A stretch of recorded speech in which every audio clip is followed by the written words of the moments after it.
हमारी ओर से मैं समझता हूं 5 बड़ी उपलब्धियां हैं इस मॉनसून सत्र को लेकर।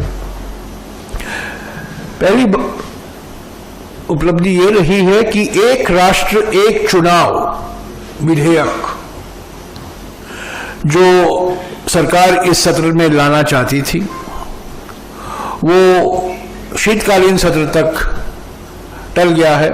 वो समिति का रिपोर्ट, अभी जेपीसी का रिपोर्ट नहीं आया है। हालांकि इस सेशन में उस जेपीसी का रिपोर्ट आने की गुंजाइश थी, वो नहीं हुआ। हमने कई सवाल उठाए और ये रिपोर्ट अभी शीतकालीन सेशन में पेश होगा। तो हमारी ओर से मैं समझता हूं ये पहली सफलता है। वन नेशन वन इलेक्शन विधेयक इस सेशन में नहीं आया। दूसरी बड़ी सफलता है विकसित भारत शिक्षा अधिष्ठान विधेयक, वीबीएसए विधेयक, जो सारे विश्वविद्यालयों का भयंकर केंद्रीयकरण करने का एक विधेयक है। वो भी एक ज्वाइंट कमेटी को भेजा गया था। वो ज्वाइंट कमेटी अपनी रिपोर्ट पेश करने वाली थी। हमने कई सवाल उठाए, कई आपत्तियां आपने जताई और खुशी की बात है कि वो रिपोर्ट भी टल गया और शीतकालीन सत्र तक उसको टाल दिया गया है। और इस सेशन में वो वीबीएसए विकसित भारत शिक्षा अधिष्ठान विधेयक नहीं आया। तो हमारे लिए मैं समझता हूं एक जीत का विषय है। तीसरा जो विधेयक आने वाला था, जिसका रिपोर्ट तैयार किया गया था जेपीसी का, वो बर्खास्तगी विधेयक, संविधान संशोधन 130वां संविधान संशोधन विधेयक, ऑटोमेटिक बर्खास्तगी मंत्रियों की, मुख्यमंत्रियों की, प्रधानमंत्रियों की। मैंने इसको डिसमिसल बिल कहा है, ये बर्खास्तगी, ऑटोमेटिक बर्खास्तगी विधेयक है। ये रिपोर्ट तय किया गया था, क्लॉज बाय क्लॉज चर्चा हो रही थी, पर उस बैठक के बीच में ही कहा गया कि ये रिपोर्ट इस सेशन में नहीं आएगा, अगले सेशन में लाया जाएगा, यानी कि नवंबर के सेशन में लाया जाएगा। तो ये तो सरकार की ओर से सर्वदलीय बैठक में कहा गया था कि ये इस सेशन में आएगा, पर मैं समझता हूं हमारे सामूहिक दबाव के कारण ये ऑटोमेटिक बर्खास्तगी संविधान संशोधन विधेयक 130वां ये इस सेशन में नहीं आया, अगले सेशन में तक पोस्टपोन किया गया है। चौथा मैं समझता हूं एफसीआरए बिल, एफसीआरए संशोधन विधेयक, जो बार बार गृह मंत्री ऑफ द रिकॉर्ड ब्रीफिंग करते थे अपने कमरे में बैठकर कि अब आने वाला है।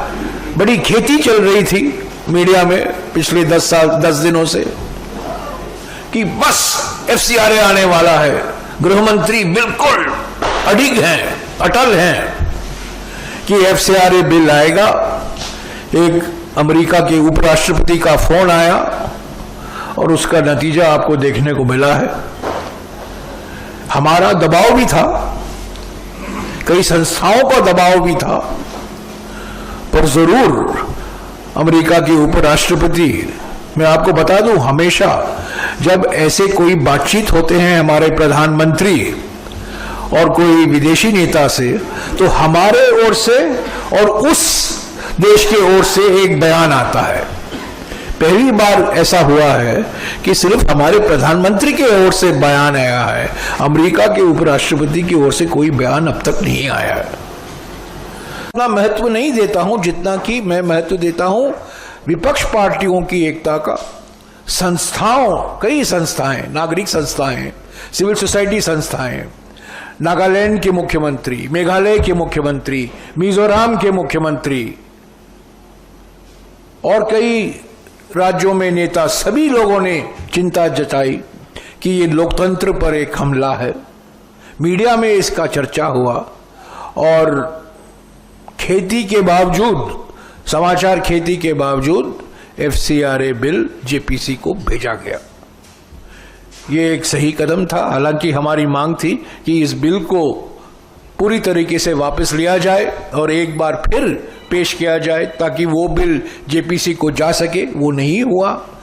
जो JPC बिल पहले 4 महीने पहले पेश किया गया था वही बिल JPC को गया है। फिर भी वो एक सही कदम है, हम मानते हैं। और इसमें कुछ अमरीकी हाथ भी हुआ होगा, पर इसमें दो राय नहीं हो सकती कि विपक्ष की एकता और एकजुटता, कई मुख्यमंत्रियों का दबाव, नागरिक संस्थाओं की चिंता की वजह से सरकार को मजबूर होना पड़ा FCRA बिल JPC को भेजने के लिए। तो ये 4 बड़ी उपलब्धियां हैं। वन नेशन वन इलेक्शन इस सेशन में नहीं आया, VBSA विधेयक इस सेशन में नहीं आया, टल गया। ऑटोमेटिक बर्खास्तगी विधेयक नहीं आया इस सेशन में, टल गया। और FCRA बिल JPC को गया है। पर एक 5वां उपलब्धि भी है। ये कलंकित 2/3 बहुमत के लिए इतने उत्सुक थे। पार्टियों को तोड़ा, TMC को तोड़ा, शिवसेना को तोड़ा और कई पार्टियों को तोड़ने में लगे हुए थे ताकि उनको एक कलंकित 2/3 बहुमत मिल जाए, ताकि परिसीमन को लेकर जो संविधान संशोधक विधेयक है उसको पारित किया जाए। आप जानते हैं इस पर भी बड़ी समाचार खेती रोज हुआ करती थी। कई लोग मीडिया में छापते थे, प्रचार होता था टेलीविजन पर, बस अब आने वाला है, अब बस आंकड़े मिल गए हैं, 240 हो गए हैं, 250 हो गए हैं, 260 पहुंच गए हैं। एक खबर तो निकली कि 267 मिल गए हैं, हालांकि 300, और कुछ तो 356 पर रुक गए, पर एक ने बहुत साहस दिखाई और 367 पहुंच गए। अभी आपको पता चल गया है कि 2/3 बहुमत नहीं है, कलंकित बहुमत है। यह बहुमत नहीं है और कभी नहीं मिलेगा इनको, कितना भी वो प्रयास करें। तो हमारे लिए मैं समझता हूं ये 5 बहुत बड़ी उपलब्धियां हैं।